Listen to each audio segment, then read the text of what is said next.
की जय। ओ परवरदिगार, सर्वपोषक, सर्वरक्षक, नीवु आदियु अंतमुनु लेनिवाडु, अद्वैतुडु, निरुपमानुडु, नी प्रमाणम एव्वरुनु एरुंगनेररु, नीवु वर्णमु, नाममु, रूपमु, गुणमुनु लेनिवाडु, नीवु अपरिमितुडु, गंभीरुडु, ऊहातीतुडु, भावनातीतुडु, शाश्वतुडु, नाशము లేనివాడు, నీవు అవిభాజ్యుడు, దివ్య చక్షులతో గాని నిన్నెవరను చూడజాలరు, నీవు ఎల్లప్పుడూ నుంటివి, నీవు ఎల్లప్పుడూ నున్నావు, నీవు ఎల్లప్పుడూ నుండువు, నీవు అంతటను గలవు, నీవు అన్నింటనున్నావు, మరి నీవు అంతటికి అన్నింటికి ఆవలనుందు, నీవు ఆకాశమున గలవు, పాతాళమున గలవు, నీవు వ్యక్తుడవు, అవ్యక్తుడవు, అన్ని భూమికల యందున్నావు, అన్ని భూమికలకు అతీతుడవు, నీవు మూడు లోకాల్లో నున్నావు, ముల్లోకాల కావలగూడునున్నావు, నీవు అగోచరుడవు,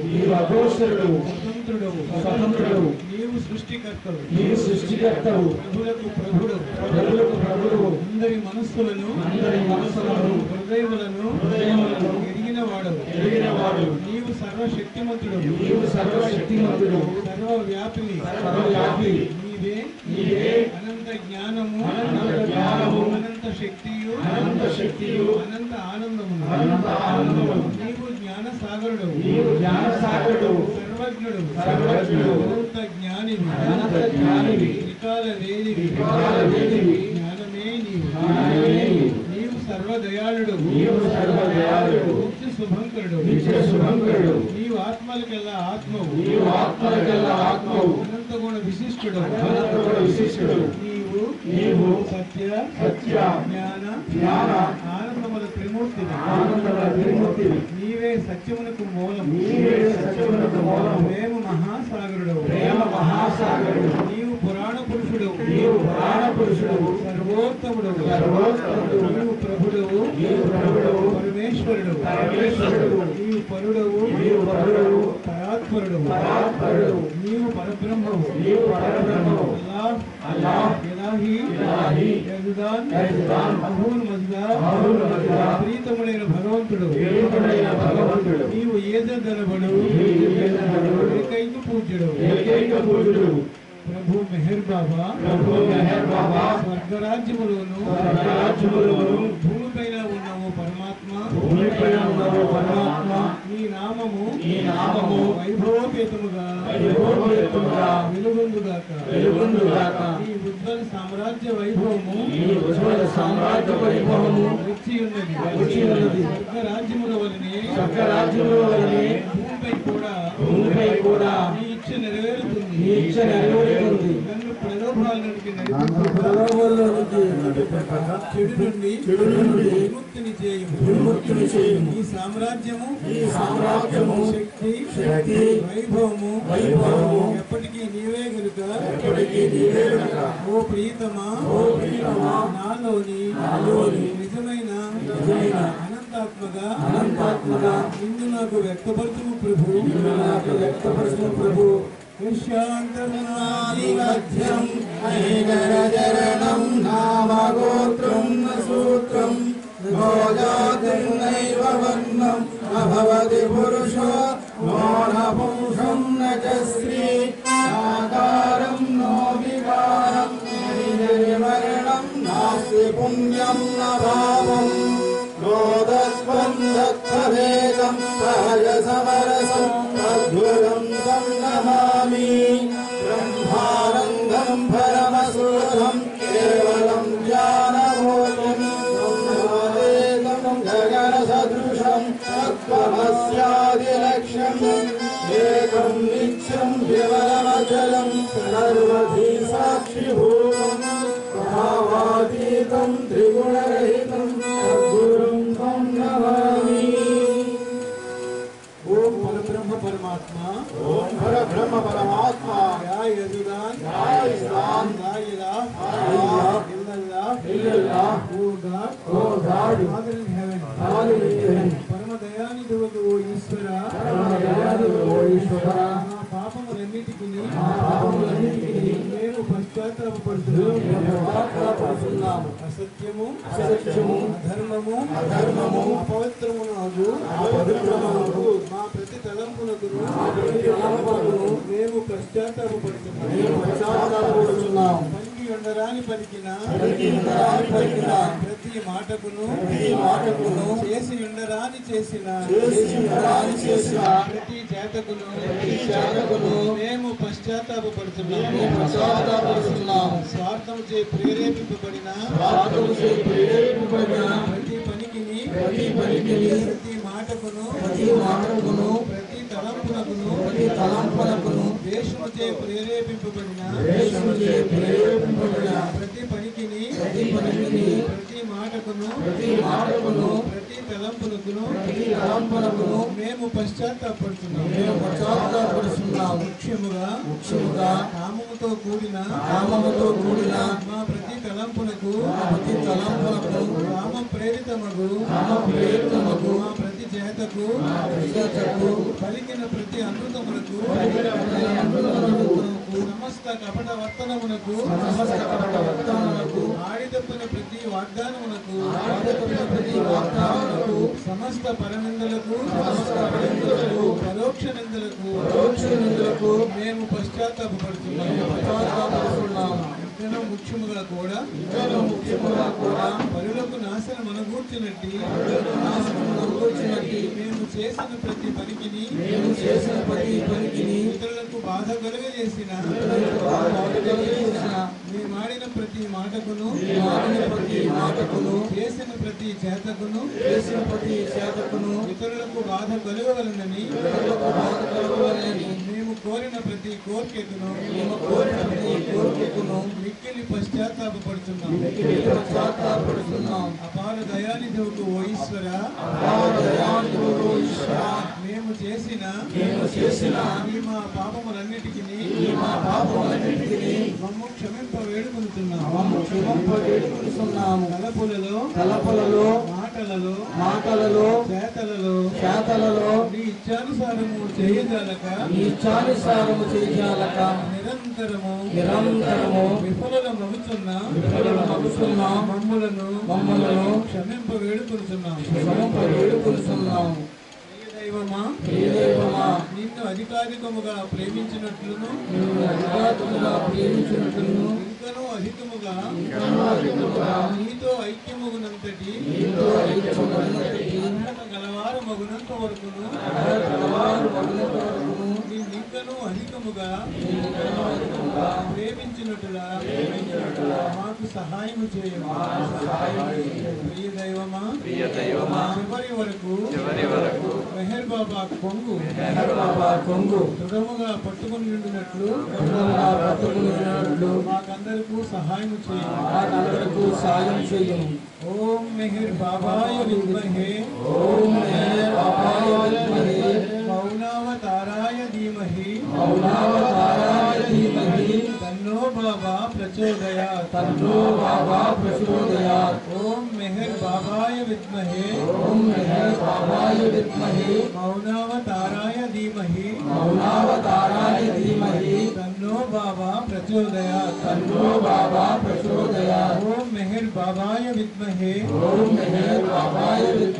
మౌనావతారాయ ధీమహి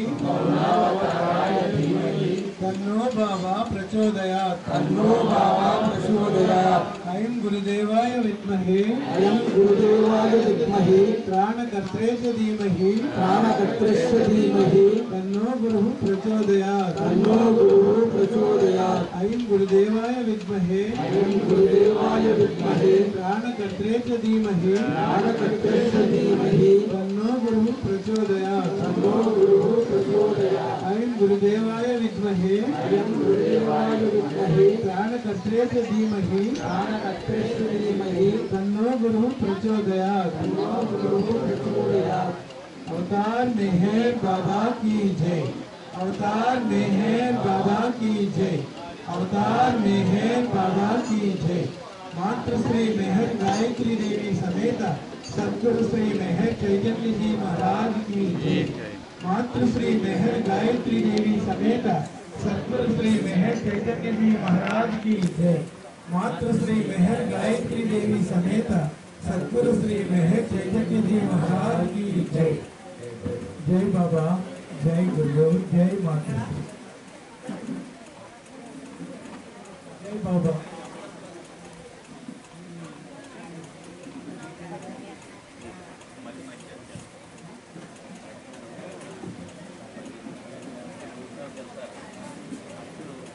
अवतार मेहर बाबा की जय। मातृ श्री मेहर गायत्री देवी समेत सद्गुरु श्री मेहर चैतन्य जी महाराज की जय।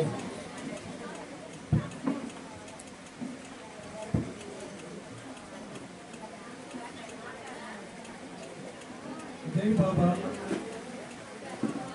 ఈరోజు అందరూ నిశ్శబ్దంగా ఉండండి అమ్మా. జై బాబా. నిశ్శబ్దంగా ఉన్నారు. మెహర్ బాబా వారు మౌన స్వరూపుడు. మౌనమే ఒక రూపం ధరించి మన మధ్యకి వచ్చినటువంటి దేవాది దేవుడు, అవతార పురుషుడు. అంటే దేవాది దేవుడి అనుగ్రహాన్ని మనం పొందాలంటే ప్రప్రదంగా పాటించవలసినటువంటి దేవుడు అంటే మౌనము. మౌనం ద్వారానే ఇవ్వబడుతుంది, మౌనం ద్వారానే స్వీకరించబడుతుంది. ఇక్కడ ఏ విధమైనటువంటి పక్క వారికి ఉండడం వల్ల మనకి వారికి మెహర్ బాబా యొక్క అనుగ్రహాన్ని జై బాబా.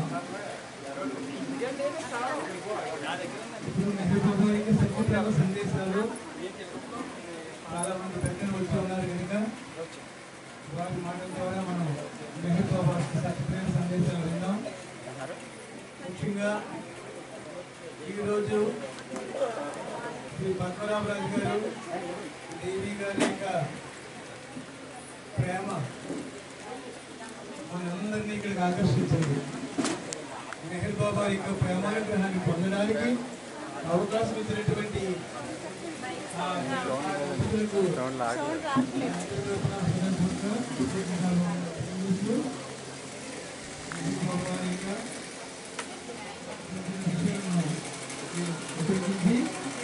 మొత్తని తెలిసిన వారి యొక్క కూడా బాబా సహాయం అవసరం. నమో సంతాయ సహస్రమూర్తయే సహస్రపాదాకి శిరోరుబాహవే సహస్రనామే పురుషాయ సహస్రతే సహస్రకోటి యుగధారి నమః సహస్రకోటి యుగధారి నమః सहस्रकोटि युगधारी नमः। मौलव्याख्या प्रकटित परब्रह्मतत्त्वं युवानां वसिष्ठादेव सदृशि गणैरावृतं ब्रह्मनिष्ठैः आचार्येन्द्रो తరగలిసి మన మధ్యకు ఆవిర్భవించారు. ఇలాగే గతంలో ఈ సైకిల్కి సంబంధించిన 7 అవతారాలు ఉంటాయని, ఆది లేని ఆది నుంచి కూడా భగవంతుడు ఉన్నాడు, ఆ ఉన్న భగవంతుడు పదే పదే మన కోసం అనుగ్రహించడానికి వస్తూ ఉంటాడని విన్నాం. మెహర్ బాబా కూడా ఏం తెలియజేశారంటే ఈ సైకిల్లో మొట్టమొదటిగా జొరాస్ట్రుగా వచ్చాను. పారసీక దేశంలో జొరాస్ట్రుగా వచ్చినప్పుడు 3 మాటలు చెప్పారు ఆయన. ఏమని అంటే సంక్షిప్తంగా చెప్తూ అవకాశం ఇద్దాం వీరికి. మొట్టమొదటి ఆయన చెప్పినటువంటి మొదటి అవతార పురుషుడు ఏం చెప్పాడు? మంచి ఆలోచనలు ఆలోచించండి. మంచిగా ఆలోచించడం వల్ల ఆరోగ్యం, ఐశ్వర్యం, ఆనందం అన్నీ ఉంటాయి. అలాగే మోక్షానుభవాన్ని పొందడానికి కూడా అదే మార్గము. అంటే మనస్సుని అదుపులో పెట్టుకుని ఎప్పుడూ మంచిగానే ఆలోచించండి అని చెప్పారు. మరి మంచిగా ఆలోచించినప్పుడు మాటలు కూడా మంచివే వస్తాయి. అందుచేత ఎవరిని కించపరచకుండా, ఎవరిని ఇబ్బంది పెట్టకుండా, కష్టం నష్టం కలిగించకుండా ప్రతి మాట భగవంతుడే మాట్లాడుతున్నాడు అనే భావనతో మంచి మాట వల్ల నోరు మంచిదైతే ఊరు మంచిది అవుతుంది అంటారు. అలాగే మంచి మాట వల్ల మనకి ఏమవుతుంది? మంచి ఆలోచనలు కలిగి ఉండండి, మంచి మాటలు మాట్లాడండి. ఇక మూడవది ఏంటంటే మంచి పనులు చేయండి. మనం ఏ పని చేసినా ఎవరికి కష్టం నష్టం కలగకుండా చూసుకోవాలి. ఇబ్బంది లేకుండా చూసుకుంటే అది దేవుని కార్యంగా పరిగణించబడుతుంది. అందుచేత మనం ఎప్పుడూ కూడా మనం మంచిగా మాట్లాడడం, మంచిగా ఆలోచించడం, మంచి పనులు చేయడం అనేది మొదటి అవతార పురుషుడు. దాన్ని ఆచరిస్తూ రెండవసారి మెహర్ బాబు ఆ భగవంతుడే, ఆ శ్రీ మహావిష్ణువే. అసలు శ్రీ మహావిష్ణువు అంటే నామము రూపము లేనటువంటి వాడు. కానీ మన పెద్దలు విష్ణువు అని, శివ అని శబ్దములతో ఉచ్చరించారు. విష్ణువు అంటే అర్థం సర్వవ్యాపకుడైనటువంటి పరమాత్మ అని. సమస్తము వ్యాపించి ఉన్నటువంటి వాడు. ఎలా వ్యాపించాడట? ముళ్ళుపుచ్చడానికి కూడా సందు లేకుండా ఈ చరాచర జగత్తంతా సూర్యచంద్ర నక్షత్రాది మండలాలు, సముద్రాలు అది ఇదని కాదు, విశ్వం సమస్తము పరివ్యాప్తమై ఉన్నటువంటి ఆ దేవాది దేవుడినే విష్ణువని లేదా శివ అని శబ్దములతో వాడతాడు. అంటే విష్ణు శబ్దం అంటే సర్వవ్యాపకుడైనటువంటి ఆ పరమాత్మ అని.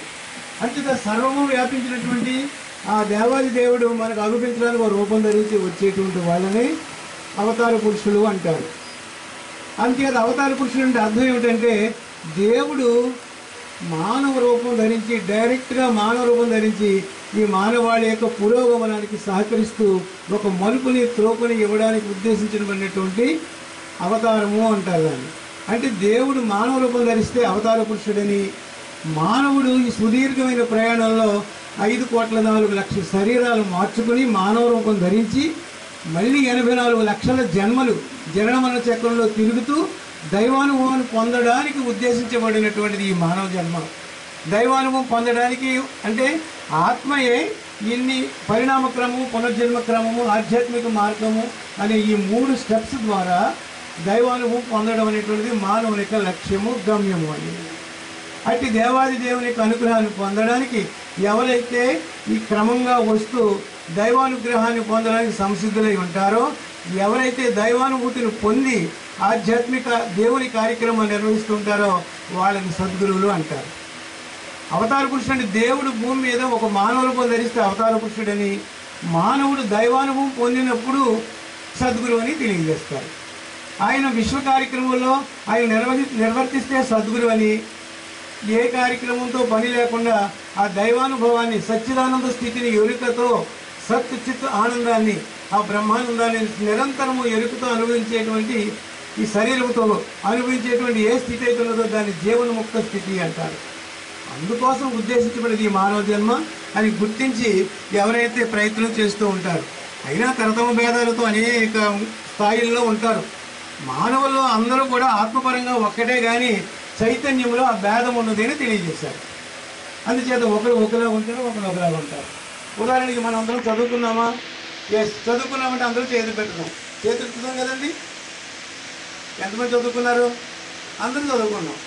కానీ ఎంత చదువుకున్నాం అంటే ఒకడు 3 అని, ఒకడు 5 అని, ఒకడు 10 అని, ఒకడు ఇంటర్మీడియట్ డిగ్రీ అని తరతమ భేదాలు ఎలాగైతే ఆ నాలెడ్జ్లో ఉంటాయో మానవుడు కూడా చైతన్య వికాసాన్ని పురస్కరించుకుని తన జీవన విధానము, తన యొక్క పరివర్తన ఇవన్నీ ఆధారపడి ఉంటాయని మనం గుర్తించాలి.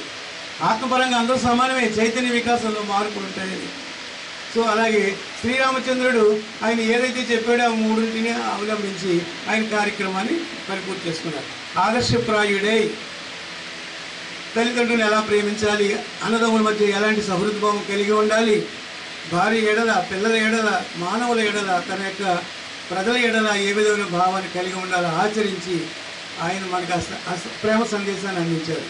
కృష్ణ పరమాత్మగా వచ్చారు. ఆయన వచ్చినప్పుడు యోగ వాసిష్టం అనేటువంటి మహత్తర గ్రంథాన్ని మానవాళి పురోగమనానికి ఇవ్వబడింది వశిష్ఠ మహర్షి ద్వారా. రెండవది, కృష్ణ పరమాత్మ వచ్చినప్పుడు మన జీవన ప్రవృత్తి ఎలా ఉండాలో తెలియజేస్తూ ఆధ్యాత్మిక భగవద్గీత అనేటువంటి దివ్య గ్రంథాలు మనందరికీ అందించారు. సమస్త మానవాళికి అవసరమైనటువంటి పురోగమించడానికి సహకరించేటువంటి ఒక అద్భుతమైనటువంటి దివ్య గ్రంథం భగవద్గీత. అది జీవన విధానాన్ని మనం ఆచరించినప్పుడు దైవానుగ్రహాన్ని పొందొచ్చని ఆయన తెలియజేశారు. ఇంకొంచెం ముందుకు వెళ్ళినట్టే కాలానుగుణ్యంగా ఈ ధర్మజ్యోతి తగ్గినప్పుడు, అధర్మం పెరిగిపోతున్నప్పుడు దాన్ని పునరుద్ధరింపజేయడానికి, ఆధ్యాత్మికంగా మానవాళిని పురోగమింపజేయడానికి పదే పదే వస్తూ ఉన్నారు. కృష్ణ పరమాత్మ చెప్పారు, పరిత్రాణాయ సాధూనాం వినాశాయ చ దుష్కృతాం ధర్మ సంస్థాపనార్థాయ సంభవామి యుగే యుగే అని. ఆ విధంగా తెలియజేసినటువంటి ఆ భావాన్ని పురస్కరించుకొని మళ్ళీ కొంతకాలం తర్వాత బుద్ధ భగవానుడిగా వచ్చాడు. బుద్ధం శరణం గచ్చామి, సంఘం శరణం గచ్చామి, ధర్మం శరణం గచ్చామి అని ఆయన కూడా మానవాళిని పిలుపునిచ్చారు. ఓకే, ఇలా చెప్పుకుంటూ పోతే ఒక్కొక్కరి దగ్గర అద్భుతమైనటువంటి రహస్యాలు, మానవాళి పురోగమనకు అవసరమైనటువంటి అనేక వివరాలు మన అందరి ముందు ఉంచారు. ఆ విధంగా తరించిన వాళ్ళందరూ మార్గంలో ప్రయాణం చేస్తూ వస్తున్నారు. ఇక్కడ మన కేశవకుల పాలనలో కూడా చాలామంది ఎంతో అద్భుతమైన పూజా కార్యక్రమాలు చేస్తూ ఎన్నెన్నో ఆధ్యాత్మిక కార్యక్రమాలు నిర్వహించడం నాకు అప్పుడే 30 ఏళ్ళ నుంచి నాకు తెలుసు. అయినా ఎందుకు చేస్తున్నాము, ఏది దానికి రీజన్ లేకుండా మనం చేయడం ద్వారా మళ్ళీ దానికి మనం బంధించబడతామని తెలియజేశారు బాబా. మనం ఏ పని చేసినా ఎరుకతో చేయాలి, ఎరుకతో చేయకపోతే బంధించబడతాము. అందుచేత కొబ్బరికి ఎందుకు కొడుతున్నాం, ప్రభుత్వం ఎందుకు వెలిగిస్తున్నాం, బొట్టు ఎందుకు పెట్టుకుంటున్నాం, అసలు పూజ ఎందుకు చేస్తున్నాం, ఈ పూజ ఎక్కడి నుంచి ప్రారంభమైంది, ఎందుకు చేస్తున్నాం, ఇందులో తంతులు ఏమిటి, కర్మకాండలు ఏమిటి, ఎలాగ ఈ పూజలను అధిగమించాలి, దీని తర్వాత అధిగమిస్తే ఏంటి మన జీవన విధానం, ఇంకా ముందుకు వెళ్ళాలి, ఎలాగ వెళ్ళాలి అని ఆ తపన ఉన్నప్పుడు మాత్రమే మనం దాన్ని ముందుకు వెళ్ళగలం. నేను ఏదో పూజ చేస్తున్నాను, యజ్ఞం చేస్తున్నాను, అది ఇదని అప్పుడు 20 ఏళ్ళ నుంచి అక్కడికి వెళ్తున్నాను, ఇక్కడికి వెళ్తున్నాను, ఇలాంటివి చెప్పుకోవడం ద్వారా అందులో మనం బంధించబడుతున్నామా లేక పురోగమిస్తున్నామా అనేటువంటి విషయాన్ని గుర్తించిన వాళ్ళు ఒక్కొక్క అడుగు ప్రమోషన్ వస్తూ ఉంటుంది. ఇప్పుడు 3వ తరగతి ఉంది, 3వ తరగతిలో మనం చదవటం సరిగా లేదనుకోండి, పాస్ అవ్వలేదనుకోండి, ఎక్కడ ఉంటాం, పూర్వం అలాగే ఉండేవాళ్ళం, అక్కడే ఉండేవాళ్ళం. అలాగే 10వ తరగతి పాస్ అవ్వకపోతే ఆ గేట్ దాటలేము. పాస్ అవ్వాలంటే కష్టపడి చదవాలి, జ్ఞానం తెలుసుకోవాలి, రాయాలి, మార్కులు వస్తేనే కదా నెక్స్ట్ ప్రమోషన్కి వెళ్తాం. అలాగే మనం కూడా ఈ చేసే ప్రవృత్తి నుంచి, ప్రక్రియల నుంచి ప్రమోషన్ మనకు రావాలి అంటే ఆధ్యాత్మిక విషయాలు వినాలి, ఇలాంటి సత్సంగాల్లో పాల్గొనాలి. ఎవరు ఏది చెప్తున్నారు, ఏది మంచి, ఏది చెడు, ఏది బంధిస్తుంది, ఏది పురోగంపజేస్తుంది, ఏది మనకు అవసరం, ఏది అనవసరము, ఇలాంటివన్నింటినీ గుర్తించినప్పుడు మాత్రమే మనం ఆధ్యాత్మికంగా పురోగమించగలుగుతాము. ప్రతిదానికి అర్ధపరమార్థాలు ఉన్నాయండి. పెద్దలందరూ కూడా దాన్ని పురస్కరించుకునే అర్ధపరమార్థాలు మనకు అందించారు. అందుచేత అవన్నింటిలో ఉన్నటువంటి విశిష్టతను మనం తెలుసుకున్నప్పుడు జ్ఞానం పెరుగుతుంది. జ్ఞానం పెరిగితే ఆచరించగలం, ఆచరిస్తే అనుభవం అనేది వస్తుంది. తెలుసుకోవాలి, ఆచరించాలి, అనుభూతిని పొందాలి. ఈ 3 స్టెప్స్ను మనం అవగాహన చేసుకున్నాం. అలాగే ఇలాగ మెహర్ బాబా కూడా ఈ కాలం మానవాళి కోసం ఎందుకు వచ్చారు అంటే, నేను గతంలో వచ్చినటువంటి రాముడిగా, కృష్ణుడిగా, ముందు దురాష్ట్రుడిగా వచ్చాను, రాముడిగా, కృష్ణుడిగా, క్రీస్తుగా అంటే బుద్ధ భగవానుడిగా, జీసస్ క్రీస్తుగా, మొహమ్మద్ ప్రవక్తగా వచ్చి ఇప్పుడు మీ అందరి మీద అవ్యాజమైన ప్రేమ వల్ల నేను మళ్ళీ మెహర్ బాబాగా మీ మధ్యకి వచ్చాను, ఈ రూపాన్ని ధరించి మీ మధ్యకి వచ్చాను. నా నామాన్ని స్మరించండి, నేను సహాయం చేస్తాను.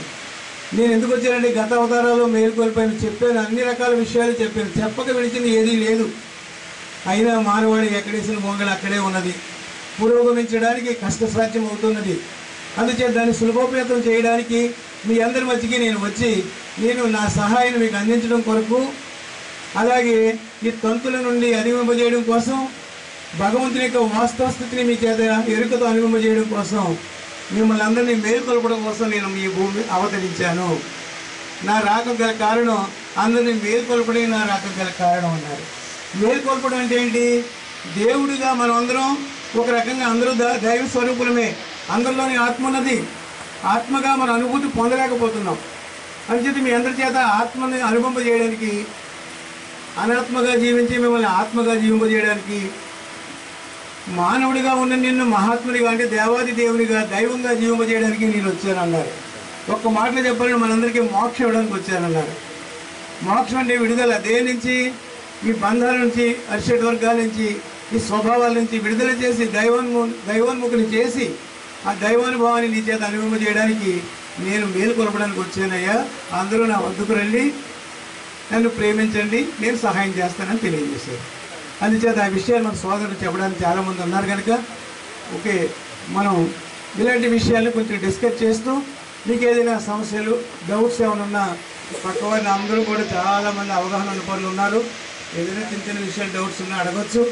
బాబా ఫోటోలు ఉన్నాయి మన దగ్గర, ఫోటోలు తీసుకుని వెళ్ళండి, ప్రార్థన పుస్తకాలు తీసుకుని వెళ్ళండి, ఆయన ప్రేమ ప్రసాదాలు స్వీకరించి తరించండి అని బాబా మనందరికీ పిలుపునిచ్చారు కనుక ఇప్పుడు మొట్టమొదటిగా మన సోదరులు చాలామంది వచ్చి ఉన్నారు కనుక అందులో ఒక్కొక్కరు వచ్చి వారి యొక్క మెహర్ బాబా యొక్క సత్యప్రేమ సందేశాన్ని మనకు అందించవలసిందిగా కోరుకుంటూ మొట్టమొదటిగా రాజమండ్రి చెప్పినటువంటి పూర్ణచంద్రరావు గారు రావాల్సిందిగా నేను పిలుస్తున్నాను. అందుచేత వచ్చి బాబా గురించి తెలియజేయండి. జై బాబా.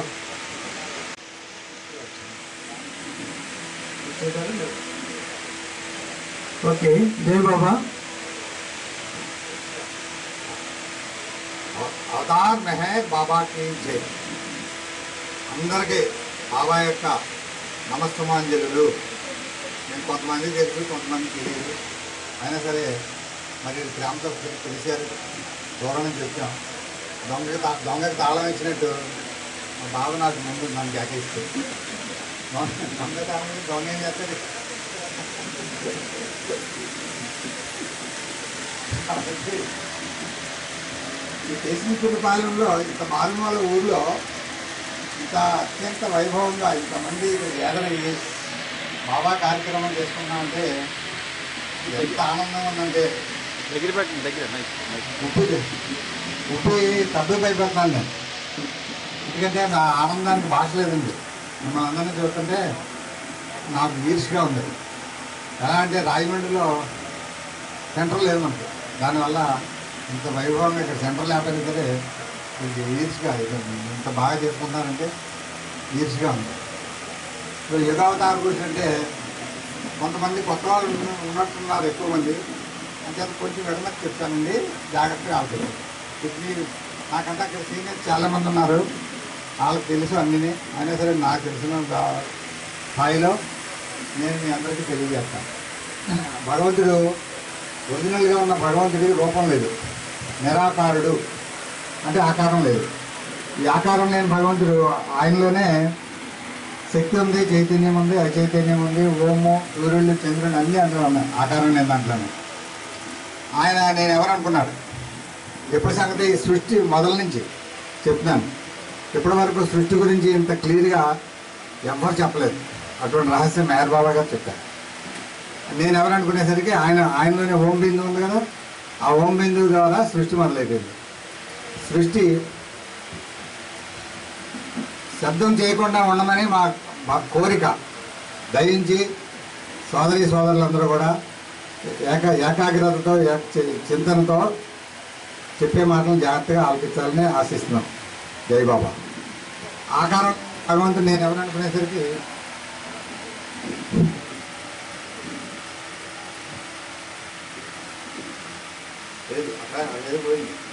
వచ్చింది. మళ్ళీ ఓం బిందు ద్వారా సృష్టి మొదలైంది. సృష్టి ఎలా మొదలైంది? గాలిగా వచ్చింది ముందు. ఆ గాలిలో 276 రకాలు 276 రకాలు ఘనీభవించిన తర్వాత రాళ్ళ కింద మారిపోయింది. రాళ్లలోనూ 84 లక్షల రకాలు ఉన్నాయి. రాళ్ళు, లోహాలు.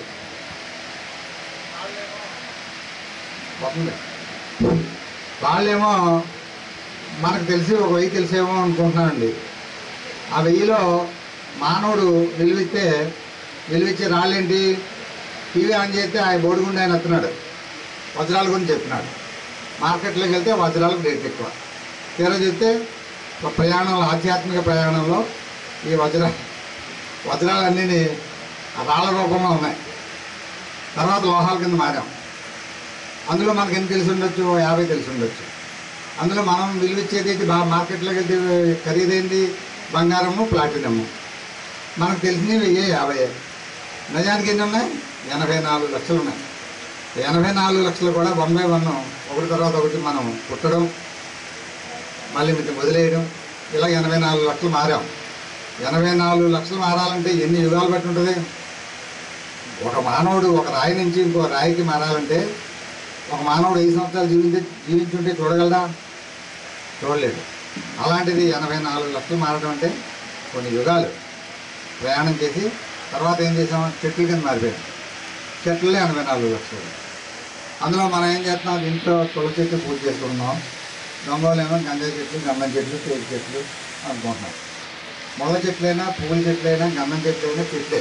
పిచ్చి చెట్లైనా మంచి చెట్లైనా అన్నీ 84 లక్షలు మనం 1/1 పుట్టాం. తర్వాత తిరుమల కింద మారిపోయాం. తిరుమలలో పాములు, తేళ్ళు, జేగులు, బల్లులు, తొండలు, మిడతలు ఇలాంటివన్నీ కూడా 84 లక్షలు రకాలు. అందులో కూడా కొన్ని యుగాలు ప్రయాణం చేశాం. తర్వాత చేపల కింద మారాం. చేపల్లో 84 లక్షలు. అందులో కూడా కొన్ని యుగాలు ప్రయాణం చేశాం. తర్వాత పక్షులుగా మారాం. ఆ పక్షుల్లో కూడా 84 లక్షలు ఉన్నాయి. అవన్నీ 1/1 మనం పుట్టాము. కొన్ని యుగాలు ప్రయాణం చేశాం. తర్వాత జంతువులుగా మారాం. జంతువులుగా 84 లక్షలు.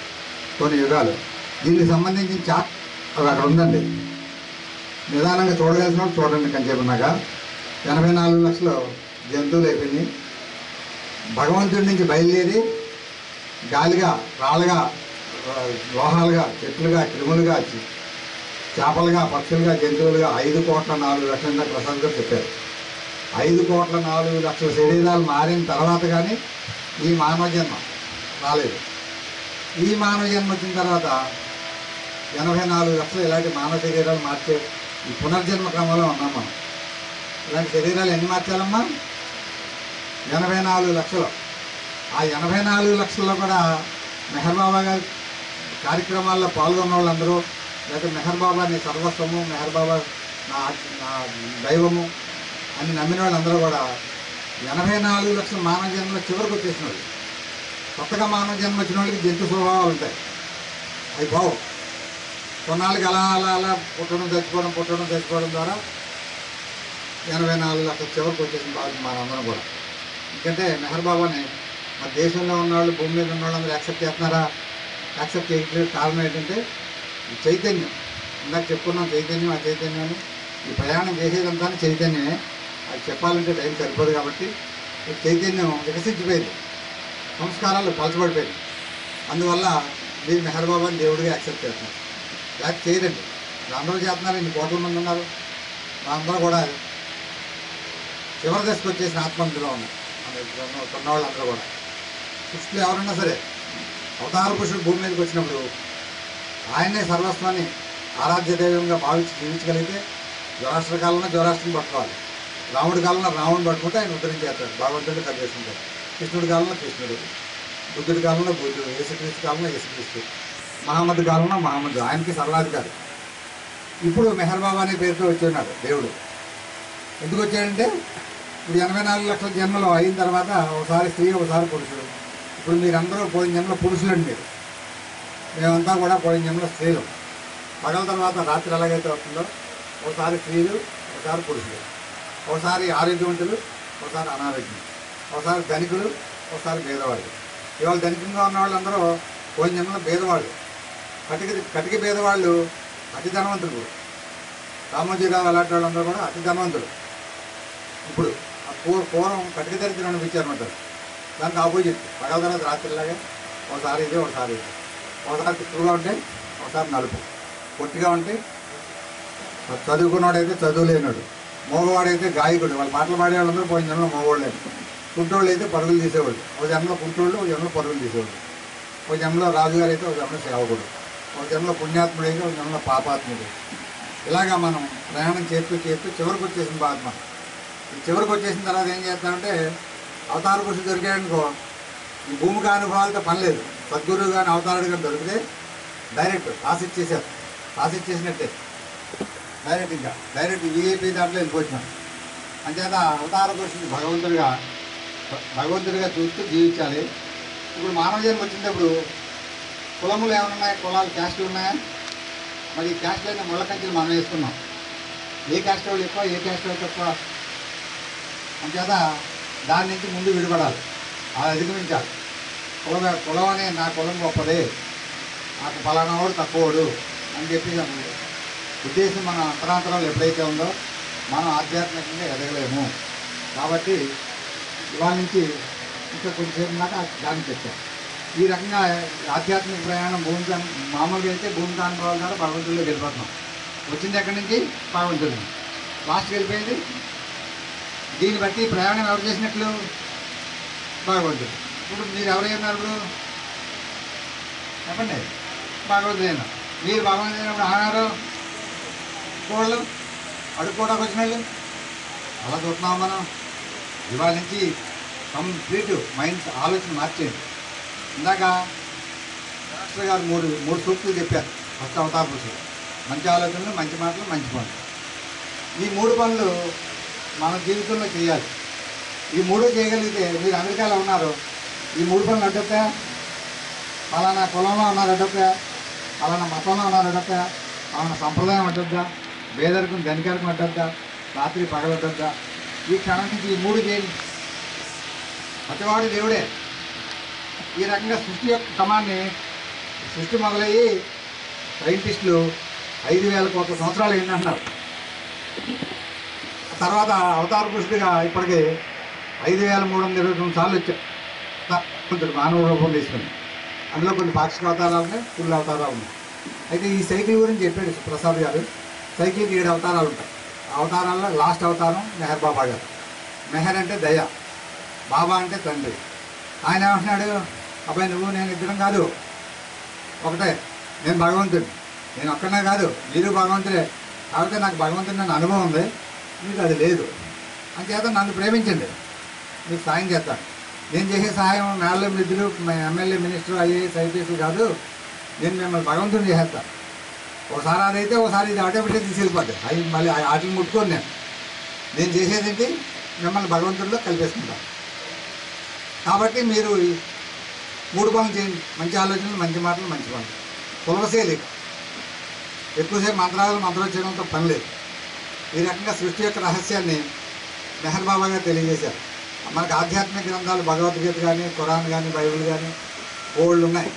అవి కాకుండా భాగవతాలు, భారతాలు ఇలాంటి గ్రంథాలు కొలలు ఉన్నాయి. ఇందులో కూడా సృష్టి ఎలా బిగినైంది, సృష్టి ఎలా పరిణామం చెందింది, ఎలా పునర్జన్మ చేసింది, ఎలా భగవంతుడు అయిపోతుంది అనే విషయాన్ని ఎవరు ముగ్గోలేదు. ఇప్పుడు మెహర్ బాబాగా వచ్చి ఇంత సులువుగా చెప్పేశారు. ఇప్పుడు చెప్పుకున్నాం కదా, రాయి దగ్గర నుంచి మొదలు పెట్టుకుని మళ్ళీ భగవంతుడికి వెళ్ళిపోతున్నాం. కనిపించేది అదే కదా. దీన్ని ఎవరు సృష్టించారు? భగవంతుడు. మరి దీని బాధ్యత ఎవరిది? మరి అక్కడ రూపం లేదు, ఆకారం లేదు. రాయటానికి పెన్ తీసుకుంటున్నాం, రాయటానికి స్కూటరు, కారు, లేకపోతే వండింది వడ్డించాలంటే గరిటె తీసుకుంటాం. పనిముట్లు ఉన్నాయి. మరి దేవుడికి పనిముట్టు ఉందా? లేదు. అంచేత ఏం చేస్తారంటే ఈ సృష్టిలో ఉన్నతమైంది మానవ జన్మ. సృష్టిలో హయ్యెస్ట్ ఇది. బంగారం ఇవన్నీ లేవు అని ఫీల్ అవ్వకండమ్మా. కొంతమందికి బంగారాలు ఉండవు. మనంతా బంగారం, కొన్ని యుగాల క్రితం బంగారంగా పుట్టాం. చాలామంది శుభకార్యాలకి, పెళ్ళిళ్ళకి, పేరెంటాలకి వెళ్ళేటప్పుడు వాళ్ళేమో ఎన్నండి వేసుకొస్తారు, మనం ఏం లేకుండా తెచ్చే వెళ్ళటం మానేస్తారు, చిన్నపుచ్చుకుంటారు. బంగారం ఎక్కువ, మనం ఎక్కువ. ఇది భగవంతుడు అయిపోవడానికి రెడీగా ఉంది మానవ జన్మ. Ready to God. అంచేత లేదని సిగ్గుపడక్కలేదు. అది మనకంటే చాలా తక్కువ రకం. కొన్ని జన్మలో పేదవాళ్ళు అనుకో, ఈ జన్మలో డబ్బులు ఉంటాయి కాబట్టి కొనుక్కుని ఆభరణాలు ధరించవచ్చు. లేదని ఫీలింగ్ మాత్రం ఉండకూడదు. మనం ఎవరైనా జై బాబా, మనం ఎవరైనా భగవంతుడు అయినాం. మరి భగవంతుడు అయినప్పుడు అసలు భగవంతుడు ఏం చేస్తున్నాడు? ఈ మానవ స్థాయికి దిగి వస్తున్నాడు. ఇది చాలా ఉన్నతమైంది, మహోత్కృష్టమైంది మానవ జన్మ. ఈ ఉత్కృష్టాన్ని మనం గుర్తించట్లేదు. గుర్తించకుండా సంసార జంజాటంలో పడి ఇవాళ ఇల్లు కట్టడం ఎలాగా, ఈ ఆరోగ్యం బాగాలేదు, ఈ అనారోగ్యం నుంచి బయటపడటం ఎలాగా, ఇలాంటి ప్రయత్నాలు చేసుకుంటున్నారు తప్ప భగవంతుడి మీద పూర్తిగా ధ్యాస పెట్టట్లేదు. కాబట్టి ఇవాళ నుంచి ప్రతి వాళ్ళు అలాగా భగవంతుడు ఆకారం లేని భగవంతుడు యుగానికి ఒకసారి వస్తున్నాడు కదా. వచ్చినప్పుడల్లా ఒకసారి ఒక రూపంతో వస్తున్నాడు. ఆయన పేరు వేరు. ఆయన వచ్చి వెళ్ళిన తర్వాత ఏం చేసాం? ఆయన వచ్చి వెళ్ళిన తర్వాత మనం ఆయన పేరు మతం పెట్టేసుకున్నాం. మానవుడిగా వచ్చిన తర్వాత కులం పెట్టుకున్నాం. దేవుడు యుగానికి ఒకసారి వచ్చిన తర్వాత మతం పెట్టుకున్నాం. దేవుడు యుగానికి ఒకసారి వచ్చిన తర్వాత చింతామణి నాటకం తెలుసా మీకు? చింతామణి నాటకం తమ్ముడు, చింతామణి నాటకం సుబ్బిశెట్టి అంటాడు, కాఫీ కప్పులకి ముందుకి తేడా లేదని ఉండలారా అని. అలాగే దగ్గర పెట్టుకోవడానికి కొంచెం ఇబ్బంది పడుతుంది, దూరం పెడుతున్నాను నేను, ఏమనుకోకండి. అంచేత యుగానికి ఒకసారి వచ్చినప్పుడల్లా ఒక పేరుతో ఉన్నప్పుడు మానవులు మనం ఏం చేసాం, ఆయన పేరు మతం పెట్టేసుకున్నాం. మొట్టమొదటిసారి వచ్చినప్పుడు ఆయన పేరేమో పార్సీ మతం పెట్టుకున్నాం, రెండోసారి వచ్చినప్పుడు మూడోసారి వచ్చినప్పుడు హిందూ మతం పెట్టుకున్నాం, నాలుగోసారి వచ్చినప్పుడు బౌద్ధ మతం పెట్టుకున్నాం, ఐదోసారి వచ్చినప్పుడు యేసుక్రీస్తు క్రైస్తవ మతం పెట్టుకున్నాం, ఆరోసారి వచ్చినప్పుడు మహమ్మద్ గారు వచ్చినప్పుడు ఆయన పేరు ఇస్లాం మతం పెట్టుకున్నాం. ఇలా మతాలు పెట్టేసుకుని మతాచారాలు, మతాల్లో ఉన్న ఆచారాలని, ఆ సంప్రదాయాలని, కర్మకాండలు చేసుకుంటున్నాం తప్ప సాటి మనిషిని భగవంతుడిగా చూడలేదు. ఇవాళ నుంచి కొంచెం ఆలోచన చేసి నేను చెప్పినటువంటి మంచి చేసుకుని అంటే నిజ జీవితంలో అమలు చేస్తే ఈ జన్మలో భగవంతుడు అయిపోవడం సాధ్యము. కాబట్టి ఇప్పుడు ఎవరి చేతిలో ఉండే, మనకి ఎవరికి మట్టుగా పర్సనల్, మన చేతిలో ఉంది, నా చేతిలో ఉంది, నా చేతిలో ఉంది. అలాగే ప్రతి వాళ్ళు నా చేతిలో ఉన్నాయి, పెట్టుకోవాలి. ఇంకా విశేషం ఏంటంటే కోనసీమకి గొప్ప విశేషం ఒకటి ఉంది, అది రహస్యం. ఇప్పుడు చెప్పిన బ్రహ్మంగారు నెహర్ బాబా గారు కోనసీమకి ఎప్పుడు వచ్చారు చెప్పగలరా? కోనసీమ ఏ గుడ్ 1943లో కొత్తలంక బాబా గారి దగ్గరికి వచ్చి ఆమె డబ్బులు ఇచ్చి ఆ తర్వాత ఆయన సహాయం చేయడం మంత్రులు వేసి ఏదని చెప్పి ఇంకెక్కడికి వచ్చారు. ఇక్కడి నుంచి ఏ నెలలో వచ్చారు? మార్చి. ఇది ఇవాళ ఈ మార్చికి అంత ప్రశస్తత ఉంది. ఇక్కడ పోలవరంలో వచ్చారు బీకు బాబా అట, బీకు భగవాన్, ఆయన్ని ఉద్ధరించారు. ఆయన మస్తమ్మ.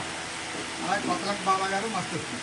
ఇలాంటి మస్తుల్ని 25,000 మందిని ఉద్ధరించారు. ఆయన దగ్గర ఉన్న ఆ మస్తుల దగ్గర ఉన్న శక్తిని ఆయన తీసుకుని వాళ్ళకి మోక్షం ఇచ్చేశారు. ఇంకా విశేషం ఏంటంటే 43 ఫిబ్రవరి 25న బాబా గారు తల్లిగారు కాలం చేసింది. 25 నెలాక ఫిబ్రవరి నెలాక బాబా పుట్టినరోజుగా కాలం చేసింది. అయినా సరే ఆ తల్లిగారు పూనాలో మహాబలేశ్వర్లో ఉన్నాడు. ఆయన పూనాలో ఆవిడ కాలం చేసింది. వచ్చారు కానీ పూనాకి డెడ్ బాడీ చూడడానికి వెళ్ళలేదు. లోపలికి వచ్చే ఇంకా ఎక్కువ కర్మలు పెరిగిపోతాయని చెప్పి వెళ్ళలేదట. ఆ తర్వాత 10 రోజులకు 15 రోజులకు ఈ కోనసీమకి రావడం జరిగింది. అది ఎంత గొప్ప ఈ పుణ్యభూమి, ఇది మామూలు పుణ్యభూమి కాదు. మీరందరూ కూడా మామూలు కాదు. 1943 అంటే 82 సంవత్సరాల నాడు సాక్షాత్తు భగవంతుడు ఈ భూమి మీద సంచరించాడు కాబట్టి మీరు మనందరం కూడా ఇలాగ అడ్వాన్స్ అయిపోయి చివరి తీసుకొచ్చాం.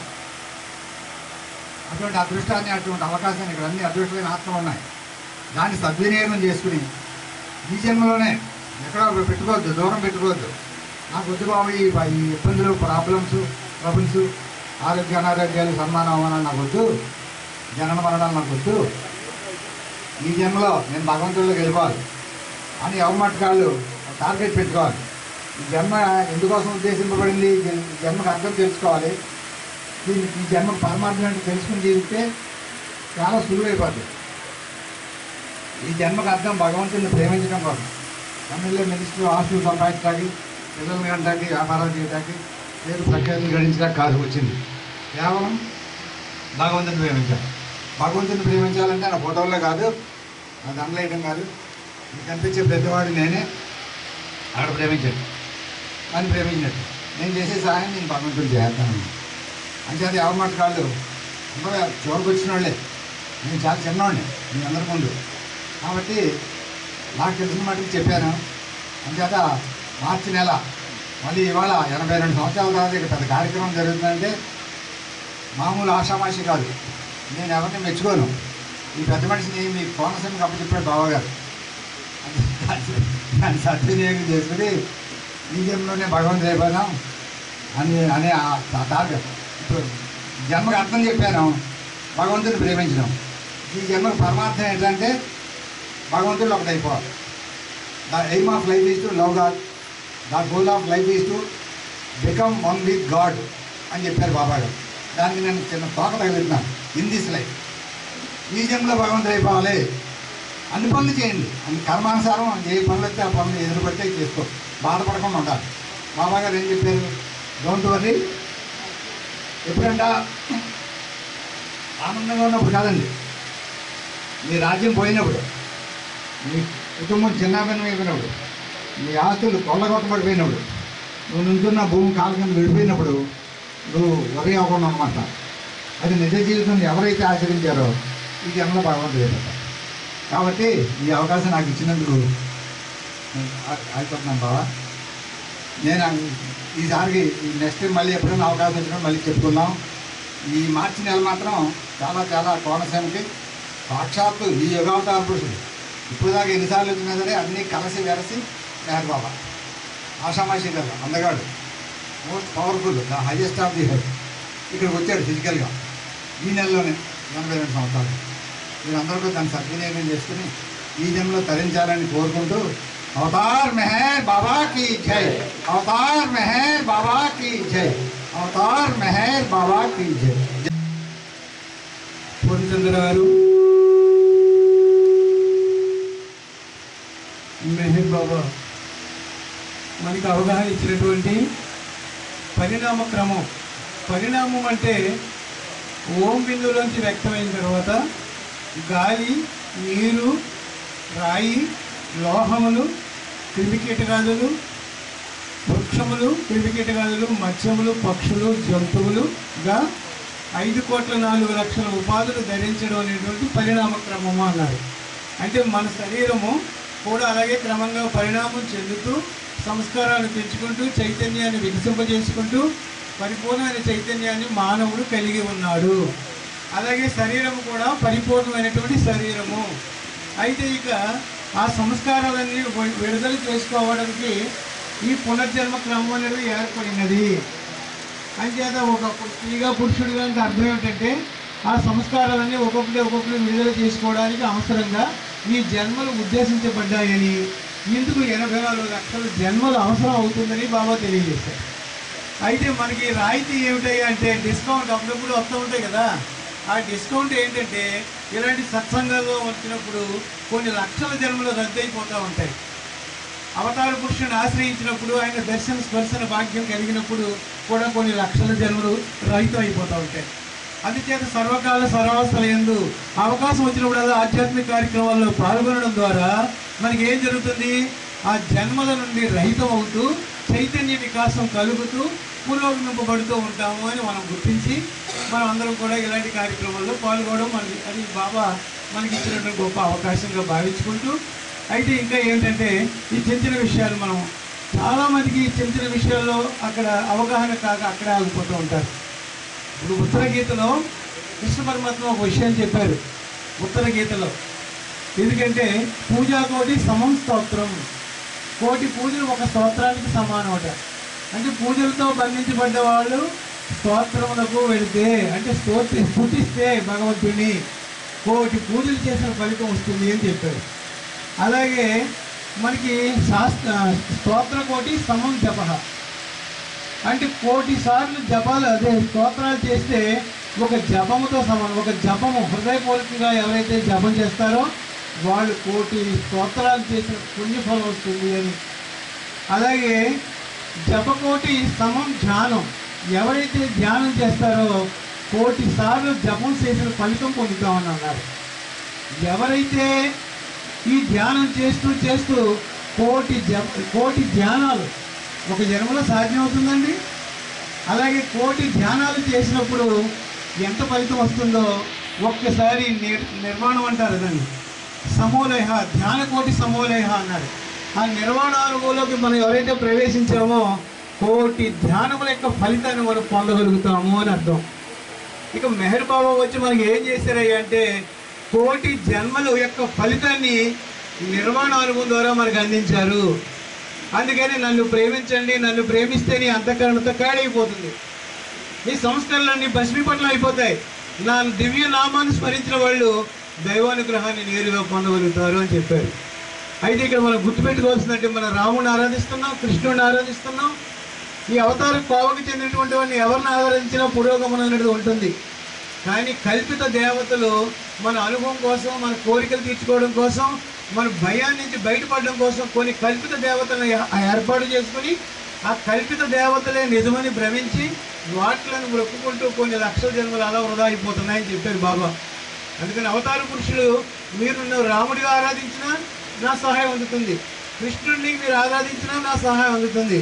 మీరు మతాలు మార్చుకోక్కర్లేదు, అలాగే అవతార పురుషుని యొక్క రూపాలు కూడా మీరు మార్చుకోక్కర్లేదు. అందులో మీరు పరిపూర్ణంగా హృదయపూర్వకంగా ఆరాధించినట్లయితే నా యొక్క సహాయం మీకు అందుతుంది. ఆ స్టెప్ నుంచి మీరు ముందుకు పురోగమించడానికి నా సహాయం ఇస్తానని తెలియజేశారు. అంచేత బాబాను ప్రేమించే విధం ఎలాగంటే వచ్చిన గురుదేవులు మనకి ఇచ్చిన సమాధానం చెబుతున్నాను. అందరిలోనూ నా మెహరు ప్రభును దర్శించాలి. రామ భక్తులైతే రాముడు దర్శించాలి, కృష్ణ భక్తులైతే కృష్ణుడు దర్శించాలి, మెహర్ బాబా భక్తులైతే అందరిలోనే ఉన్న బాబాని దర్శించాలి.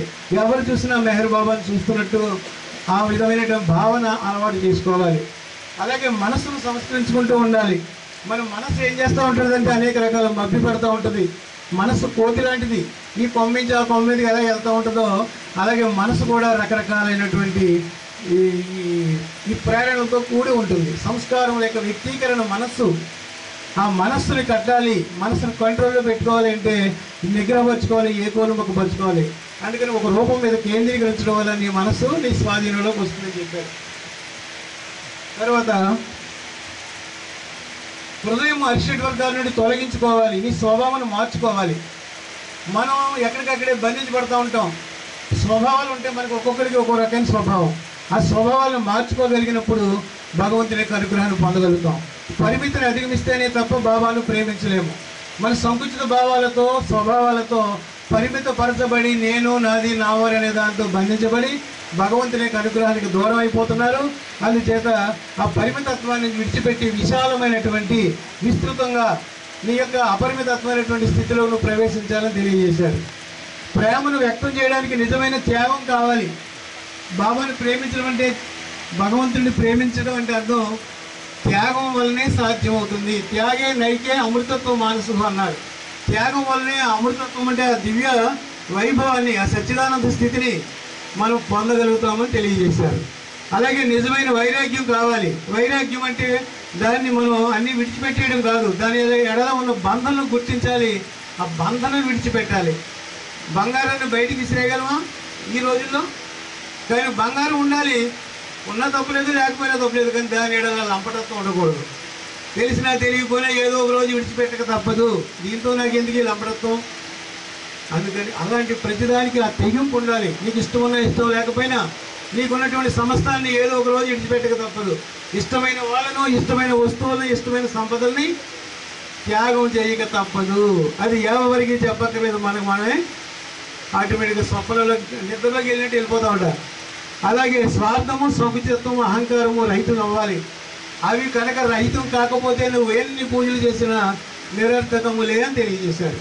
స్వార్థ చింతనలో దుష్ట కోరికలు లేకుండా జీవించాలి.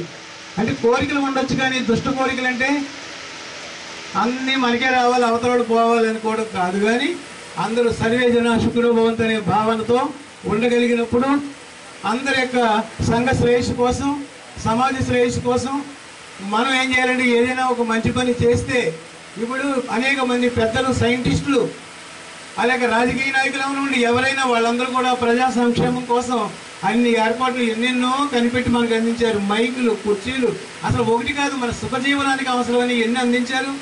వాళ్ళందరూ త్యాగదనులు. వాళ్ళ యొక్క త్యాగ ఫలితమే ఇవాళ ఎంజాయ్ చేస్తున్నాం మనంతా. అందుకని మనం కూడా ఈ ప్రపంచానికి ఏం చేయాలి? త్యాగము చేయాలి. ఏం త్యాగం చేయాలో ముందు తెలుసుకుందాం. ఏమి త్యాగం చేయక్కర్లేదు, ముందు మన అహంకారం త్యాగం చేయమన్నారు బాబా. దాన్ని హారతరములో మనకు తెలియజేస్తారు. అర్పణ అయిపోవాలి భగవంతునికి. అంతా భగవంతునిదే అనే భావనలో ఉన్నప్పుడు ఆయన నువ్వు నిజంగా భగవంతునికి అర్పించడంలో, భగవంతునికే అర్పించడంలో మన బడాయి ఏముంది? హారతలో కూడా చదువుకుంటాం, కాకే బడాయి కరు మెహర్ ప్రభు ఆరతి స్వీకారం అని. అందుకని ఇలాగ ఒక మాటలు మనం అవగాహన చేసుకొని, ఇప్పుడు మనకి అదేవిధంగా రాజమండ్రి వచ్చినటువంటి మరొక వ్యక్తి శ్రీ సత్యనారాయణ గారు కూడా వచ్చి మెహర్ బాబా వారి యొక్క సత్యప్రేమ సందేశాన్ని అవగాహన ఇవ్వాల్సిందిగా కోరుతున్నాం. రెడ్డి సత్యనారాయణ గారు.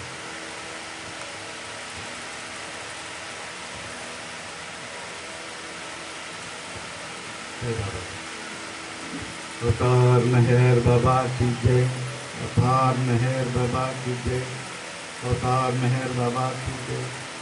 मातृश्री मेहर गायत्री देवी समेत सद्गुरु श्री मेहर चैतन्य जी महाराज की जय। मातृश्री मेहर गायत्री देवी समेत सद्गुरु श्री मेहर चैतन्य जी महाराज की जय। मातृश्री मेहर गायत्री देवी समेत सद्गुरु श्री मेहर चैतन्य महाराज की जय। जय बाबा।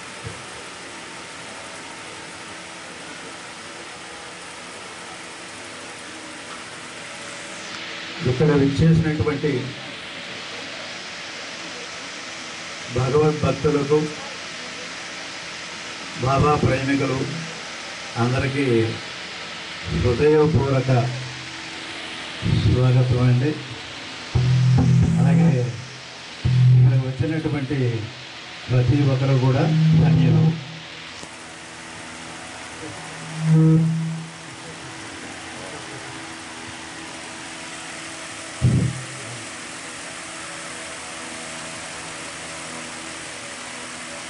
ఎందుకంటే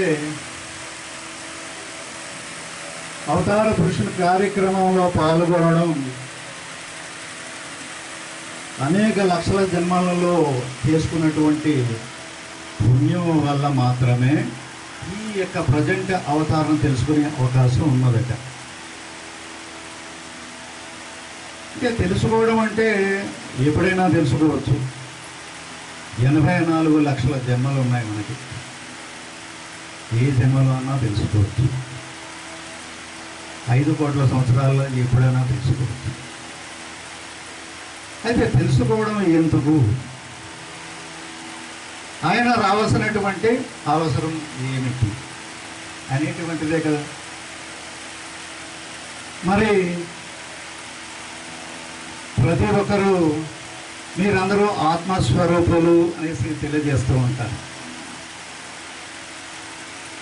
ఆత్మస్వరూపులుగా ఎవరికైనా ఎవరికైనా ఒకరికన్నా ఎరుక ఉన్నదా అంటే ఆ ఎరుక ఉండదు. గత జన్మలో మన పేరేమన్నా మనకు తెలుసా? మనం నిన్న తిన్న కూర గుర్తే అదే ఉండదు. మన జన్మల గురించి ఎలా తెలుస్తుంది? ఇదే ఉండదు.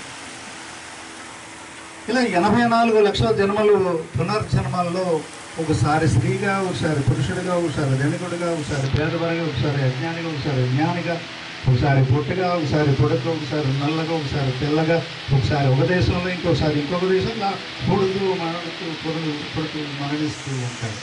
ఇది ద్వంద్వానుభవం. ఈ ద్వంద్వానుభవం ఎందుకు వచ్చిందయ్యా అంటే ఈ భగవంతుని యొక్క ఆదిమూల స్థితులలో ఆయనకి కోహం అనే ప్రశ్న వచ్చిందట. అది అనంతమైనటువంటి అవిభాజ్యమైనటువంటి స్థితిలో, పరిపూర్ణమైనటువంటి పరబ్రహ్మ స్థితిలో ఈ ప్రశ్న వ్యక్తమైంది. కోహం అనేటువంటి ప్రశ్న అంటే ఏంటి? కోహం అంటే నేను ఎవరు ఆయనకి. మరి ఆయనకి తెలీదా అంటే తెలుసు, కానీ గాఢ నిద్రలో ఉన్నాడు. రెండో పని లేదు, ఇంకొక స్థితి లేదు. ఏకవైమ ద్వితీయం బ్రహ్మ అనేటువంటి స్థితి, అంటే రెండు లేనటువంటి ఏ స్థితి అయితే ఉన్నదో ఆ స్థితిలో ఉన్నది అక్కడ పరబ్రహ్మ స్థితిలో. సడన్గా ఆయనకి మెలుగు వచ్చింది. హూ యామ్ ఐ, నేను ఎవరు అని ప్రశ్నించుకునేలాగా ఐఎమ్ ది గాడ్, నేను భగవంతుడు అనేటువంటి సమాధానం వచ్చిందట. ఈ మధ్యలో వచ్చినటువంటి ఈ వ్యవధిలో ఈ చైతన్యము, ఆయనలో ఉండేటువంటి చైతన్యము, దానిలో మూల ప్రకృతి కూడా ఉండడం కారణంగా కోహం అనే ప్రశ్నకి వ్యక్తమయ్యి దానికి నేను అదై ఉన్నాను అనేటువంటి ఊహించుకున్నదట. అది అత్యంత పరిమిత స్థితిలోకి తీసుకుపోయి అనేకంగా వ్యక్తమైపోయిందట. అది అంటే ఇది రెండు రకాలుగా చెప్తారన్నమాట. చైతన్యము, అచైతన్యము రెండుగా ఉందన్నమాట. అంటే మనకి శక్తి చైతన్యం ఎలా ఉందో ఈ రెండుగా విడిపోయింది ఇక్కడ. ఈ అచేతనీయ స్థితిలో అత్యంత పరిమిత స్థితులుగా వ్యక్తమైనటువంటి ఆయన యొక్క భగవత్ స్థితి అజ్ఞాన స్థితి, అదే ఈ జీవాత్మ స్థితి. మనం అందరూ అనుభవించేటువంటిది ఆ స్థితికి సంబంధించింది. మనకు ఎవరికన్నా ఈ ఆత్మగా ఎరుగున్నదంటే ఎవరికి ఉండదు. ఎందుకు ఉండదు? ఇందాక పూర్ణచంద్ర గారు తెలియజేశారు, ఈయన తెలియజేశారు దాని గురించి. ఈ పరిణామంలో శిలలు, లోహములు, క్షమ, క్రిమికీటములు, జలతృణులు, వాయుధములు, జంతువులు మానవులుగా ఒక్కొక్క జన్మ బృందానములు ఒకసారి స్త్రీగా ఒకసారి పురుషుడిగా ఇలాగా అనుభవించుకుంటూ వస్తూ పోలు చేసుకున్నటువంటి సంస్కారములు 7 మేటలకి మన మీద ఉన్నాయి. ఆ ముడులని విప్పుకుంటేనే కానీ ఈ ఆత్మగా ఎరగరాదు.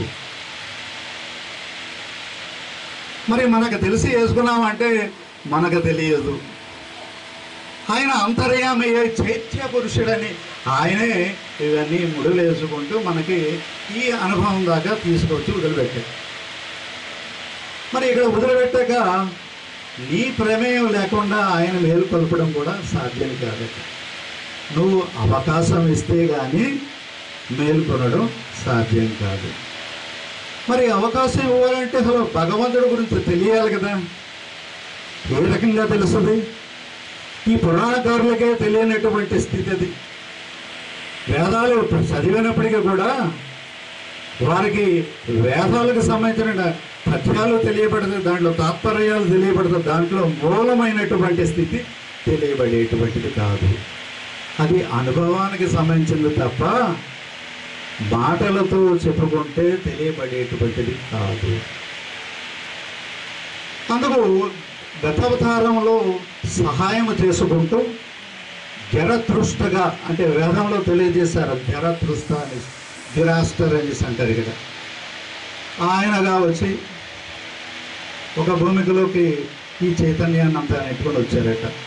రాముడిగా రెండో భూమికలోకి. ఇది 7 భూమికలు ఉంటాయి మనకి. లోన ఈ చైతన్యము బంధింపబడి 7 భూమికలుగా ఉంటుంది. ఒక్కొక్క భూమికకి ఒక్కొక్క అవతారంలో తీసుకుని ఆ త్రోపుని ఇస్తూ వచ్చి ఈ అవతార కాలంలో అవతార మెహర్ బాబా వారు ఈ సర్వ మానవాళిని కూడా నిర్వాణ అనుభవంలోకి తీసుకువచ్చేశారు. అంటే ఇక్కడ ఎవరన్నా సాధన చేస్తే ఇట్టే ఈ అనుభవం పొందేయగలరు. ఎందుకు? మీరే అంతటా మీరు చేసుకోలేరు, ఈ ప్రయత్నాలన్నీ మీరు చెయ్యలేరు. అది ఆ విషయం నాకు తెలుసు. ఎందుకంటే ఈ సంస్కార బంధితులై ఉన్నారు కనుక మీరు ఈ ప్రయత్నం చేసినా మీరు చేయలేరు. కనుక మీ పరంగా ఈ అవతార కాలంలో ఆ బాధ ఏదో నేనే పడతానని ఆయన నవజీవనం కార్యక్రమం అనేటువంటి సల్పి ఈ మనస్సుకు ఉండేటువంటి ఈ ముడులన్నీ విప్పి సంస్కారాలను అన్ని రహితం చేసేసి కూర్చున్నారు. ఎవరై తీసేసింది? మన పరంగా ఈ మానవాళి అందరూ కూడా ఈ సంస్కారం నుంచి విడుదల తీసేశారు. మరి ఇప్పుడు మనకి సంస్కారములు లేవంటే ఉన్నాయి. ఇది మన జీవన విధానంలో మనం డైలీ పొందేటువంటి సంస్కారములు మాత్రమే పోగబడి ఉన్నాయి. ఈ సంస్కారములు కూడా మనం గుర్తించి వాటిని రహితం చేసుకోగలిగితే I and you are not we but one అనేసి తెలియజేశారు. అంటే నేను మీరు మనము కాదు ఒకటే అనేసి అన్నారు. అంటే మానవుడే మాధవుడు అని తెలియజేశారు. మానవుడే దైవం అంటే అక్కడ తెలియజేశారు, ఇక్కడ ఈయన కూడా తెలియజేశారు. ఆ అనుభవంలో మీరు మేలుకొని నేను ఆత్మనై ఉన్నాను, ఆత్మనై ఉన్నానంటే నేను దైవమనై ఉన్నాను. ఆ స్థితిలో మేల్కొనడానికి ఈ యుగంలో చేసినటువంటి సహాయమే ఈ అవతార కాలంలో మేలుకొల్పు అనేటువంటి కార్యక్రమం నిర్వహించారు మెహర్ బాబా వారు. మరి వారు మేలుకొల్పు ఇచ్చినటువంటి ఈ మేలుకొల్పులో ఈ మానవాళి అంతా మేలుకున్నారంటే మేలుకోలేదు. ఇప్పుడు ఏ రకంగా సహాయం చేశారంటే మీ కంటికి కానీ మీకు కానీ తెలియబడినటువంటి స్థితిలో ఆయన సహాయం చేసేసారు. ఈ మేల్కొల్పు ఎవరి ద్వారా చేశారంటే ఆయన ఇదంతా ఏదైతే ఆటంకములుగా అంతర్నిహితంగా ఏదైతే ఆటంకపరుస్తుందో ఈ మానవాళికి, ఈ జీవాత్మని ఎక్కడైతే బంధింపబడి ఉన్నారో ఆ ముడులని సడలింపజేసేసి ఈ కార్యక్రమాన్ని ఒక సద్గురువుకి అప్పగించారు. అది పూర్వజన్మ సుకృతం కొద్ది మనము ఈ ఏరియాలో పుట్టడం ద్వారా, ఈ ఆంధ్రాలో పుట్టడం ద్వారా ఆ సద్గురువు మనకి తెలియపడ్డారు. ఎక్కడో ఉంటే మనకు తెలియబడరు. ఎక్కడో ఢిల్లీలో ఉన్నాం అనుకోండి, సద్గురు మెహర్ చైతన్యజీ మహారాజు ఎలా తెలియబడతారో మనకి. ఈవెన్ మండపేటలో ఉండేవాళ్ళకి కొంతమందికి ఆ సద్గురు తెలియదు. అంటే వాళ్ళు ఉండేటువంటి అహంకారం అనేటువంటిది, వారు అంతకు ముందు నుంచి తదాత్మత చెంది ఉండేటువంటి మత ఇంప్రెషన్స్ కానీ ఈ ఆచార వ్యవహారాలన్నీ కూడా వాళ్ళ మీద పడి బంధించి వారిని తెలుసుకోవడానికి అవకాశం ఇవ్వదు మాయ. మనలోనే ఉంటుంది అది కూడా. అటువంటి బంధంలో లేనటువంటి స్థితిలో కొన్ని ఆత్మలు మాత్రము ఈ విషయాన్ని గుర్తిస్తాయి. ఈవెన్ మెహర్ బాబా తెలిసినంత మాత్రం కూడా సద్గురువు తెలియాలని ఏమీ లేదు. ఎందుకంటే ఈ కార్యక్రమం మేల్కొల్పు కార్యక్రమాన్ని వారు మెహర్ చైతన్యజీ మహారాజ్ అనేటువంటి ఒక సద్గురుకి అప్పగించారు. ఈ కార్యక్రమం వారు సల్పి ఈ కార్యక్రమాన్ని 100% నేను నిర్వహించాను. దీని ఫలితాలు రాబోయే కాలంలో ఈ మానవాళి అంతా అందుకుంటుంది. మెహర్ బాబా వారు వాగ్దానం చేసినటువంటి కార్యక్రమాన్ని నాకు అప్పగించినటువంటి ఆ కార్యక్రమాన్ని నేను పరిపూర్తి చేశాను అని సద్గురు మెహర్ చైతన్యజీ మహారాజు వారు డిక్లేర్ చేసి ఉన్నారు. అందుకు ఎవరైతే గుర్తిస్తారో, అవతార పురుషుని ప్రేమిస్తారో, ఎవరో విధేయత చూపించి వారు చెప్పినటువంటి విధంగా ఈయన విధేయత కోరుకుంటారో, ఎవరు సద్గురు అవతారాన్ని ప్రేమించమంటాడు. నువ్వేమీ ఇవ్వక్కర్లేదు నాకు, నేనేది తీసుకోను నీ దగ్గర నుంచి, కానీ నన్ను ప్రేమించండి చాలు. ఎందుకంటే నీలో ఉన్నది కూడా నేనే, నీ పరంగా నేను బంధింపబడి ఉన్నాను. నువ్వు అవకాశం ఇచ్చి నన్ను ప్రేమించడం ద్వారా నీ సంస్కారాన్ని రహితం చేసి నిన్ను మేలుకొల్పేస్తాను. ఆత్మపరంగా నేను ఏదై ఉన్నానో అదిగా మేలుకొల్పేస్తాను. నీ భారాలన్నీ నా మీద పడేయండి, నేనే చూస్తాను ఆ పనులన్నీ.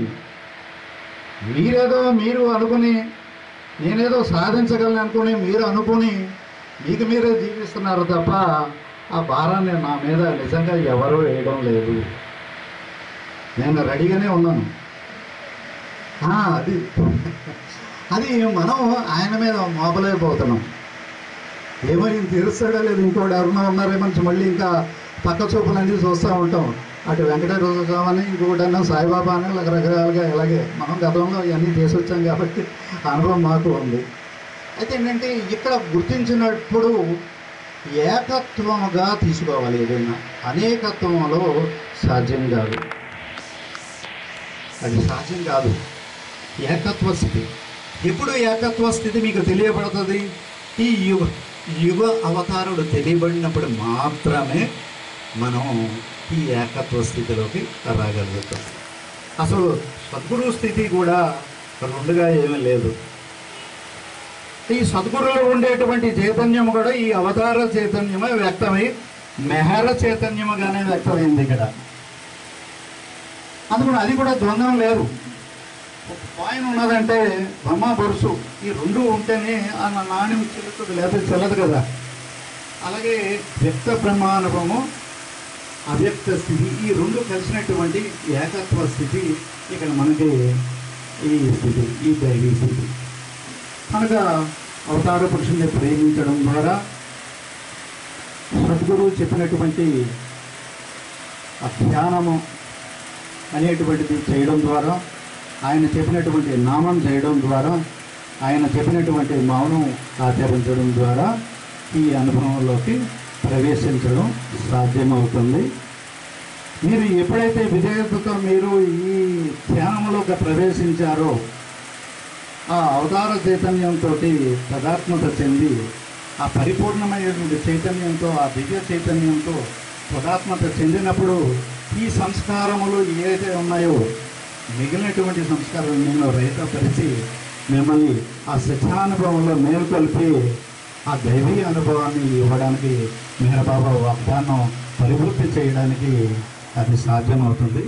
కనుక మేరబాబా చెప్పారు, లోని అవి హెల్ప్ యూ అనేసి ప్రేమించడం ద్వారాగా అది కూడా సాధ్యమవుతుంది.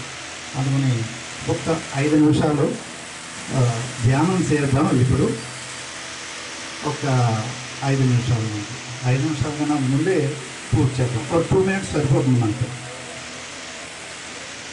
చూడండి, 5 నిమిషాలు అవసరం లేదు నిజానికి, ఎందుకంటే తర్వాత కార్యక్రమం కంటిన్యూ అవ్వాలి కాబట్టి నేను ఒక 2 మినిట్స్లోనే ఈ ధ్యానం చేస్తాను. అందరూ నెట్ నిలువుగా చక్కగా కుర్చీల్లోనే అలా కూర్చోండి. వెన్నుముక స్ట్రైక్గా ఉండాలి అంతే. కళ్ళు మూసుకోండి, అందరూ కళ్ళు మూసుకోండి. మొట్టమొదటిగా ఓం గురించి తెలియజేసి ఉకారాత్మకమైనటువంటి ఓంని స్మరించుకొని ధ్యానంలోకి ప్రవేశిద్దాం. తర్వాత ఆత్మగా చాంటింగ్ చేద్దాం, స్మరణ చేద్దాం. మళ్ళీ బాహ్య స్మృతిలోకి ఓకే కళ్ళు మూసుకోండి.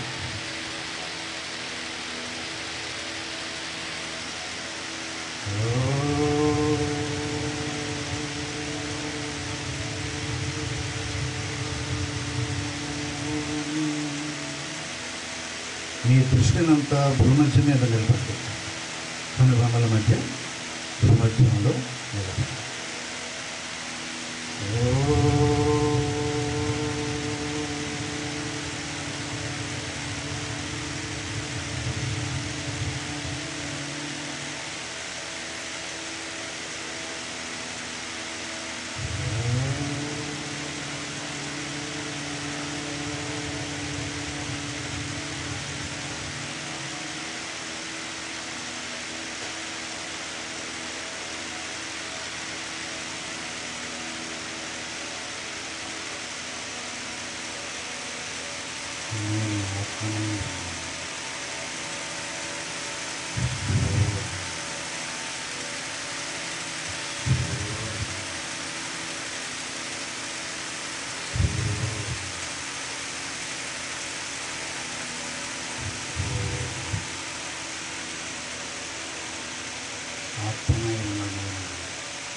భౌతిక శరీరమును కాను,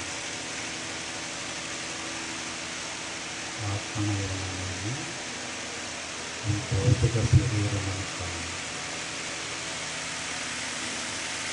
ప్రాణమును కూడా కాను.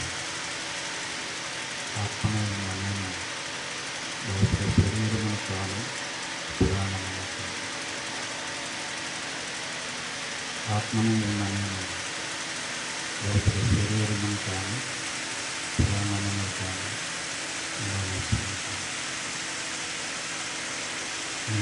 ఏదైనా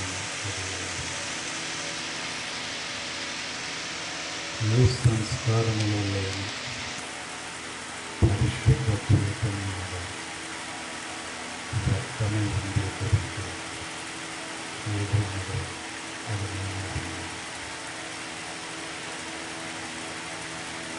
పదాత్మక లేనటువంటి పరిపూర్ణమైనటువంటి ఏదైనదో అది ఆత్మలో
జై బాబా అని చెప్తాను.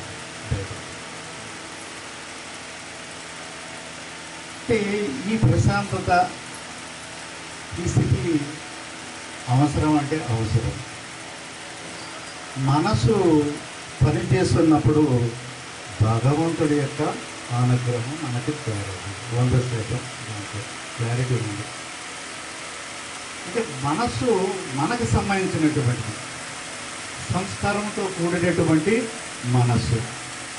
భౌతిక సంస్కారంలో ఉన్నాయి, సూక్ష్మ సంస్కారంలో ఉన్నాయి, మానసిక సంస్కారములు కూడా కలిగి ఉండేటువంటిది ఈ మనసు.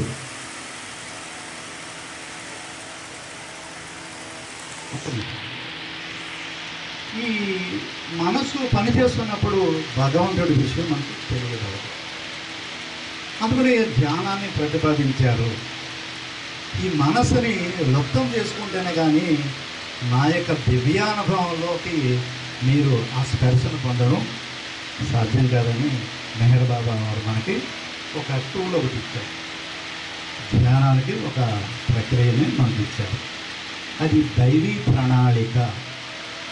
ఈ దైవీ ప్రణాళికను అది కాంటెంప్లేట్ చేస్తూ ధ్యానంలోకి ప్రవేశించి ఆ ధ్యానానుభవంలోకి ప్రతిష్ఠింపబడ్డప్పుడు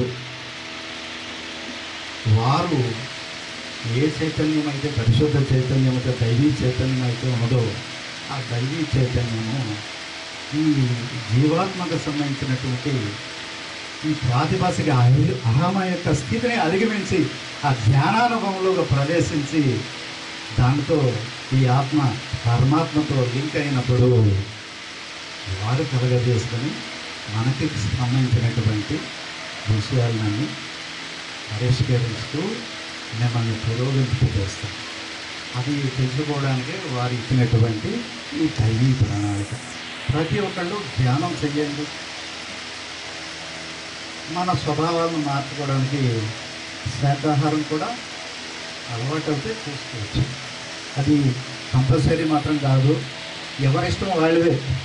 కానీ అనుభవంలో మనకి ఆటంకాలను తొలగించుకోవడానికి, సాత్వికత పొందడానికి అది మనకి మార్గం సుగమం చేస్తుంది.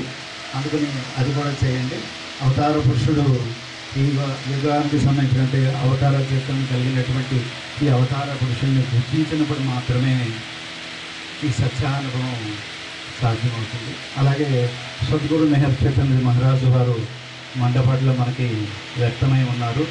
మాతృశ్రీ మెహర్ గాయత్రి దేవి సమేత సద్గురు శ్రీ మెహర్ చైతన్య మహారాజు వారుగా ఈ మెహర్ బాబా వారు ప్రతిపాదించినటువంటి ఈ మేల్కొల్పు కార్యక్రమం నిర్వహించినటువంటి సమర్థ సద్గురు మెహర్ చైతన్య మహారాజు వారి యొక్క దివ్య మంగళ రూపాలు పంచలోహాలతో విగ్రహాలు కూడా అక్కడ ప్రదర్శించబడి ఉన్నాయి.